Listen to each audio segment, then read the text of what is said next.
शुक्रबारठू कमिब रातिर तापमात्रा। परवर्ती 3 दिन जाए पारद 2 ରୁ 4 डिग्री कमिबार संभावना रही। एभली पूर्वानुमान करिछि आंचलिक पाणीपाग केन्द्र। राज्य में 2 दिन पर दिनर तापमात्रा मध्य सामान्य कमिबार संभावना रही। अन्यपटे आसंता 8 तारिख रु कुहुड़ीर प्रभाव मध्य कमिब। राज्य में वर्तमान दिन और रातिर तापमात्रा स्वाभाविक ठारू अधिक रही। प्रायतः दिनर सर्वोच्च तापमात्रा 33 डिग्री सेल्सियस उपरे रही। सेहीपरि रातिर तापमात्रा 22 ରୁ 25 डिग्री पर्यंत पहुंची। वर्तमान गुरुचाप बलय दुर्बल हेबा सह उत्तर पश्चिमरू पवन आसिबो। एहा फଳରେ आभ्यंतरीण ओडिशा रे तापमात्रा अधिक खसिबो।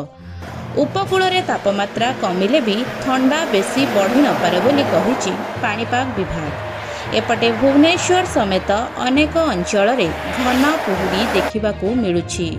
भुवनेश्वर 100 मीटर आगकू किछि दिसुनथिला सकाळे। भारतीय पाणीपाग केन्द्रर वैज्ञानिक उमाशंकर दास को सूचना अनुसार लगातार 18 दिन धरी ओडिशा रे कुहुड़ी प्रभाव देखिबाकू मिलिछि। विगत किछि वर्ष भितरे एभली लंबा अवधि धरी केबे मध्य कुहुड़ी नथि।